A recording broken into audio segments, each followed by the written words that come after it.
Hello, I'm Barb Roose. I'm a speaker and author, and today, let's talk about dealing with our stress.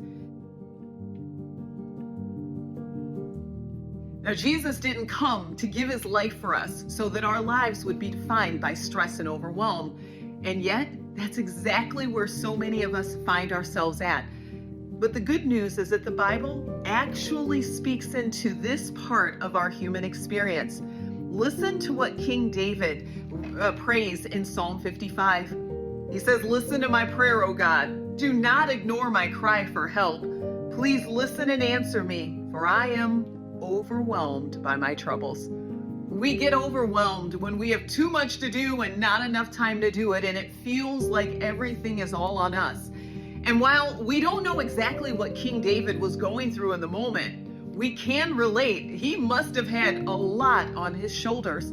And when you and I are in that space, it can be difficult to handle our stress. Sometimes we take it out on others, and sometimes we even create more harm for ourselves. But what I want to share today are some things that you can do to deal with your stress. And we find these cues from Jesus' teaching in Matthew chapter 6. Jesus is teaching a Sermon on the Mount message. There are lots of people around, and he uses wildflowers as an illustration, a reminder of God's care for us. And this is what Jesus says in verse 30. He says, "And if God cares so wonderfully for wildflowers that are here today and thrown into the fire tomorrow, he will certainly care for you." So I want to go through 3 takeaways that you need to remember so that you can take your stress to God instead of taking it out on others or letting it hurt yourself. And the first is that you are a human being, not a human doing. Take a deep breath with me. And now exhale. Let your shoulders drop.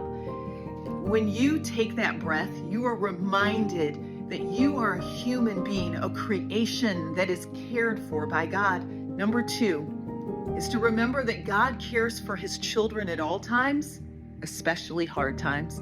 That whatever you are facing or going through, that you aren't going through it alone. That you don't need to carry all the weight of your life on your shoulders. If God cares so wonderfully for the wildflowers that are here today and thrown into the fire tomorrow, he will certainly care for you. And third, I want you to meditate that God is here and he is taking care of me.